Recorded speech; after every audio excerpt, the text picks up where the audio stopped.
Hi sa mga kapingpongerang ina nyo. So, ito na nga. Aalis tayo for today's story. Pupunta tayo sa tournament. At ito na nga, nasa Mandaluyong na nga kami at napakahaba ng biyahe. Hi, makapagpahinga muna. So, eto na nga, one eternity later at nandito na tayo sa Star Mall. Dito nga pala gaganapin ang tournament nila. So, ang maglalaro isang mga bilas ko. Si Habibi ko ay hindi siya maglalaro pero kasama namin siya kasi siya daw ang coach nila. So, ayan na nga. O, diba? Naglalaro sila. Ayun, si Habibi. So, yan. Playtime mo na mga bata kasi hindi sila makakapaglaro. Pero, may mga matututunan sila dito. Yan. So, drill-drill muna sila. Ganyan, nood-nood. At syempre, hindi pa pupuhuli ang mga bagetchi. Kasama yan mga yan, o diba? At since may kids zone na nga doon at napakatagal pa naman ng game. So, ito nga. Sinamahan ko muna ng mga bagets maglaro. O, diba?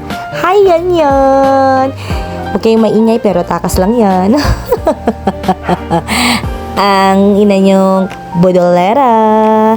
So, ayan na nga. Nag-enjoy naman si Yan kahit papano, kahit na hindi siya makatayo dyan. Ito nga magulang niya, o diba? Kasama kong mambudol. So, ayun na nga. So, story time lang tayo. So, etong mga oras na to, hapon na yan.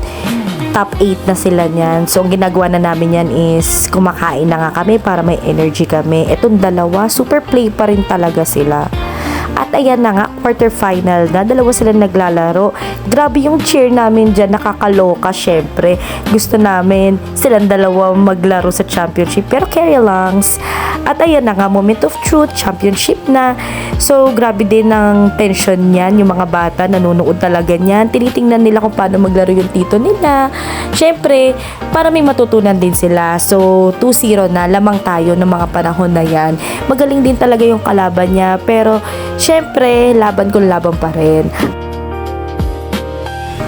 Tcharan! At ito na nga, nag-champion na nga tayo. So, congratulations sa inyong dalawa. At ito na ang awarding. Grabe rin yung training dyan ni Darren, na sinasabi ko sa inyo, kaya deserve niya yung third runner-up. At ang highlights for today, o diba? At ito na nga ang ating champion. Dalawa sila ni Darren nagtitraining, kaya deserve din ang dalawa yan. O diba? At ito pa ang isang highlight natin, mga proud Diyosawa yarn. O diba? At syempre, hindi mawawala ang ating family picture. Best Coach Award to my Habibi. Ako nang bahala mamaya sa reward mo. At ito nga ang league celebration natin para sa mga nag-champion at third runner-up. At syempre, para sa birthday ko na rin. Thank you so much for watching po. See you next episode.